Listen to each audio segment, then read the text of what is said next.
সত্য আপনি অন্ধকারে বসে যদি সত্যকে স্বীকৃতি দেন, এটাই আপনার নাজাতের উসিলা হয়ে যাবে। সত্য একটা এমন কঠিন জিনিস, অন্ধকার ঘরেও মিষ্টি, অন্ধকার ঘরেও বৃষ্টি। সত্য কখনো তিতা না ভাইরা। এই জন্য আসেন, আমাদেরকে বুঝতে হবে, হিসাব করতে হবে, যাকে আপনি ভালোবাসবেন তাকে কেমন ভালোবাসবেন। হযরত এই বিশ্বাসটা কিরকম, বিশ্বাসটা ওই রকম করতে হবে। কিরকম? আজকের যুগে পাপের যুগ, পাপ দিয়ে ভরা, গোটা জগৎ পাপের মধ্যে হাবুডুবু খাচ্ছে। এর মধ্যেও আল্লাহর ওলি আছে, না হলে পৃথিবী টিকবে না, টিকবে না। সেই আল্লাহর ওলিদের মাধ্যমে আল্লাহ পাক পৃথিবীকে টিকে রাখবেন। ভাইরা আমার, আজকের দিনে আমাদেরকে ওই হিসাব নিয়ে আসতে হবে। হযরতে আবু বকর সিদ্দিক রাদিয়াল্লাহু আনহু কিরকম বিশ্বাস, একটা বিশ্বাসটা দিয়ে আমি শেষ করছি।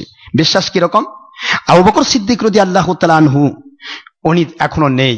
একটা ইহুদি রাসূল পাক সাল্লাল্লাহু আলাইহি ওয়াসাল্লামের সামনে দাঁড়িয়েছে, দাঁড়িয়ে বলছে যে আপনি আমার কাছে টাকা নিলেন, দিলেন না কেন? রাসূল পাক সাল্লাল্লাহু আলাইহি ওয়াসাল্লাম আসলে বলতেছিলেন যে দেখো ইহুদি, তোমার কাছ থেকে টাকা নিয়েছি, যখন দেওয়ার কথা তার অনেক আগে আমি টাকাটা পেমেন্ট দিয়েছি। ইহুদি বলেন, পেমেন্ট দিয়েছেন, তার সাক্ষী কই? কে দেখেছে আপনি পেমেন্ট দিয়েছেন? ইহুদি টাকা দেওয়ার সময় সাক্ষী ছিল না, নবীজি দেওয়ার সময় ছিল না। হুজুর কিন্তু উল্টা বলতে পারতেন যে তুমি যে টাকা আমাকে দিয়েছিলে, নবুয়তের ধারা কত কঠিন দেখেন, বলতে পারতেন তুমি যে আমাকে টাকা দিয়েছিলে সেটা সাক্ষী কই, বলতে পারতেন না? কিন্তু হুজুর কিন্তু তা বললেন না। তিনি বলছেন, আচ্ছা ইহুদি, তুমি কি টাকা পাওয়ার পরেও আমার কাছে টাকা চাচ্ছ? যদি চাও আমি দেব। উনি বলছেন, না আমি প্রমাণ চাই, আপনি টাকা দিয়েছেন তার প্রমাণ কি? আবু বকর রাদিয়াল্লাহু আনহু দৌড় দিয়ে আসে, কয় হুজুর আমি প্রমাণ। আবু বকর, তুমি প্রমাণ মানে? আয় আল্লাহর হাবিব, আপনি যে ওই ইহুদিকে টাকা দিয়েছেন আমি তার সাক্ষী। আবু বকর, না দেখে সাক্ষী হওয়া যায় না, দেখে সাক্ষী হতে হয়। দেখে সাক্ষী হতে আল্লাহর হাবিব, আল্লাহর হাবিব জান্নাত জীবনে দেখি নাই, জান্নাত দেখেছি আপনার মধ্য দিয়া। জাহান্নাম দেখি নাই, কবর দেখি নাই, আল্লাহকে দেখি নাই, সবকিছু স্বীকার করেছি আপনাকে ভালোবেসে। জীবন ভর আমি আপনার বন্ধু, নবুয়ত পাওয়ার আগে থেকে বন্ধু। নবুয়তের আগে জীবনে কোনোদিন কোন ক্ষেত্রে মিথ্যে কথা বলেন নাই বলে কাফিররা পর্যন্ত আপনাকে আলামিন সার্টিফিকেট দিয়েছে। আল্লাহর হাবিব, আজকে নবুয়তের ধারায় নবী হওয়ার পরে মাত্র কয়েকটা টাকার জন্য ইহুদির কাছে আপনি মিথ্যে বলবেন, সারা জগৎ উল্টে গেলে আমি কখনো বিশ্বাস করতে পারবো না। এর নাম বিশ্বাস।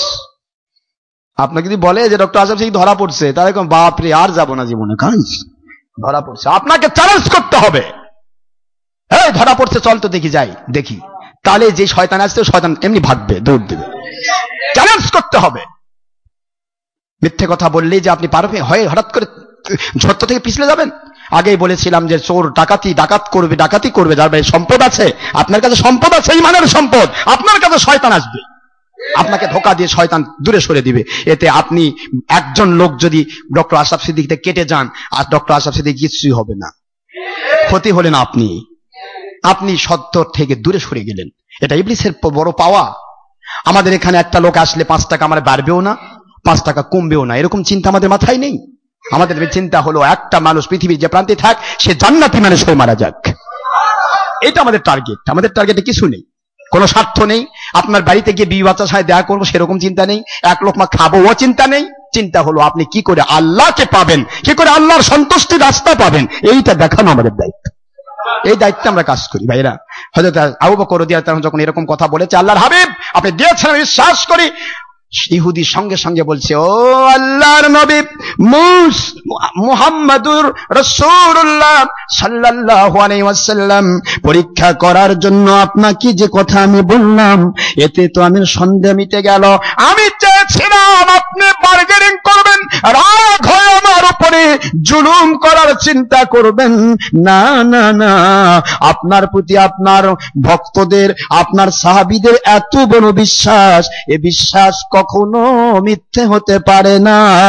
আপনি তো টাকা দিয়েছেন, পরীক্ষা করে আমি কমপ্লিটলি হয়ে গেলাম।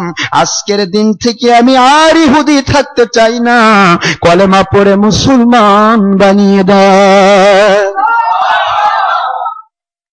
ইহুদি আবু বকর সিদ্দিক রাদিয়াল্লাহু তাআলা আনহুর বিশ্বাসকে এতদূর প্রাধান্য দিয়ে ইহুদি মুসলমান হয়ে গেছে।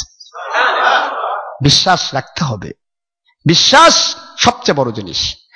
আত্মবিশ্বাস যদি না থাকে তাহলে কিন্তু আপনি কখনোই আগাতে পারবেন না সামনের দিকে। আত্মবিশ্বাস আপনার প্রতিষ্ঠার মূল, এই বিশ্বাসটুকু থাকতে হবে। আজ আর আমি বলছি না হযরত আবু বকর রাদিয়াল্লাহু আনহু মেরাজের ঘটনাকে স্বীকার করার ব্যাপারটা নিয়ে তিনি সিদ্দিক উপাধি পাইছেন, যেরকম সুবহানাল্লাহ।